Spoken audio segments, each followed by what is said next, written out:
Hello बच्चों, let's see this questions. हमारे पास question है बच्चों। एक क्वेश्चन क्या बोलता है कि हमारे पास two planet of equal mass orbit a much more massive star. Planet M1 moves in a circular orbit of radius 1 into 10 to power 8 kilometer with period 2 year.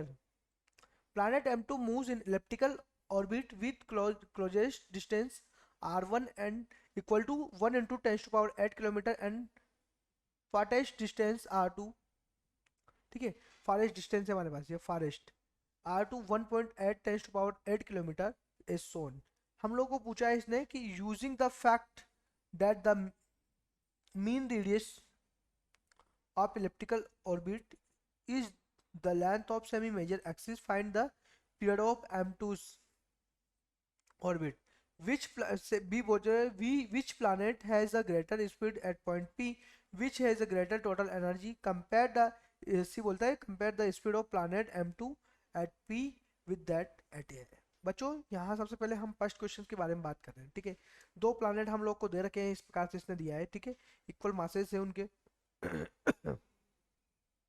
ठीक है, ये M1 है, ये M2 है हमारे पास। यहाँ पर बोल रहा है रेडियस हम लोग को दे रखी है, R1 की डिस्टेंस हम लोग सॉरी R1 हम लोग को दे रखा है यहाँ पर 1 into tens to power 8 kilometre. R2 हम लोग को दे रखा है 1.8 टेंस टू पावर 8 किलोमीटर।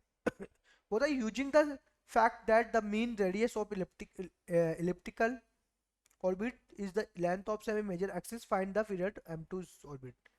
ठीक है, मेन रेडियस ऑफ प्लैनेट की बात करें तो हम लोग को M2 के लिए बोला इसने। ठीक है, तो मैं यहाँ बोल रहा हूँ M2 equal to R1 plus R2, दोनों रेडियस डिवाइडेड बाई 2। तो मीन निकालेंगे यहाँ से 1.4 टेंस टू पावर यहाँ पर कर लेते हैं इसको सोल्व।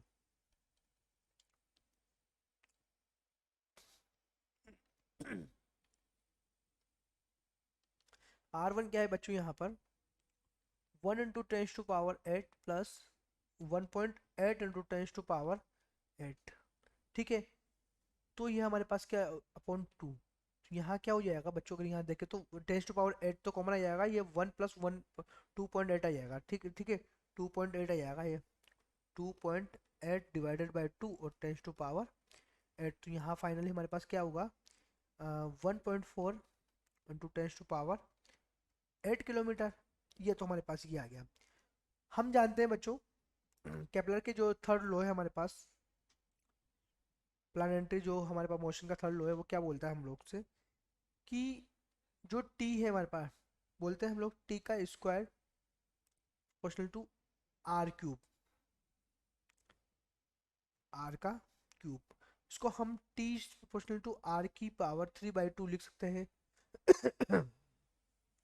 लिख सकते हैं बच्चों यहाँ पर इस प्रकार से। तो मैंने क्या किया, इसको इस प्रकार से यहाँ लिख लिया।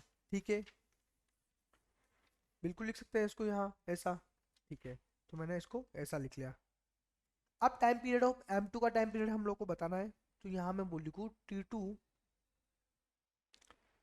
इक्वल टू T1, ये हो जाएगा 1.4 into tens to power 8 upon यहाँ पर 10 की पावर 8 3/2। ठीक है, मैंने यहाँ पर वैल्यूज को पुट कर दिया। T2 की वैल्यू क्या जाएगी, इसको सोल्व करेंगे तो 2 1.4 3 की पावर सॉरी पावर 3/2, इनको पूरा को सोल्व किया मैंने तो ये कर जाएगा 1.4 आ जाएगा। यहाँ पर T1 क्या है 2 है हमारे पास। ठीक है, तो 3/2 मैं लिख दूंगा यहाँ पर। ठीक है, तो ये हमारे पास फाइनली क्या आएगा 3.31 ईयर, इतना हमारे पास ये आएगा। ठीक है, अब पूछा है इसने B, which planet has the greater speed at point P. इस पॉइंट पी पर हमारे पास कौन सा प्लानट ज्यादा स्पीड में होगा, which has the greater total energy, ये पूछा है। मैं M2 के लिए बात करूं यहाँ पर, तो पॉइंट P जो है हमारे पास यहाँ है। सो ये जो स्पीड होगी वो ज़्यादा किसकी होगी, जो हमारे पास ऑर्बिटल स्पीड है सर्कुलर ऑर्बिटर के अंदर। ठीक है, मैं यहाँ बोलूँ कि एनर्जी है हमारे पास, एनर्जी किसकी M2 की एनर्जी इक्वल टू M1 की एनर्जी, राइट। ये तो पोटेंशियल एनर्जी थी, यहाँ टोटल एनर्जी M2 की ग्रेटर देन किससे M1 से, क्योंकि M2 की ज़्यादा एनर्जी होगी यहाँ पर हमारे पास M1 से। ठीक है, इसी प्रकार से हम इसको क्या लिख सकते हैं कि काइनेटिक एनर्जी क्या होगी, इसकी ज़्यादा होगी m1 से, क्योंकि ये इस साइड मूव करेगा, ठीक है, इधर से। तो ये हमारे पास आ जाएगा। अब हमसे एक चीज़ पूछी इसने, C compare the speed of planet m2 at p, इसकी स्पीड प्लैनेट की करनी है p पर, विद दैट एट a के रेस्पेक्ट। तो मैं क्या बोलूँगा, ये जो वी आर आएगा ये क्या आएगा हमारे पास, कांस्टेंट आएगा, कांस्टेंट स्पीड से। स्पीड को हमने अगर प्लैनेट की जो m2 है पॉइंट p पर, अगर हम इसकी स्पीड को कंपेयर करेंगे तो क्या आएगा हमारे पास, वी आर क्या होगा, कांस्टेंट हो गया, कांस्टेंट स्पीड होगी उसकी। तो हम लोगों ने इस प्रकार से तीनों को ही फाइंड कर लिया।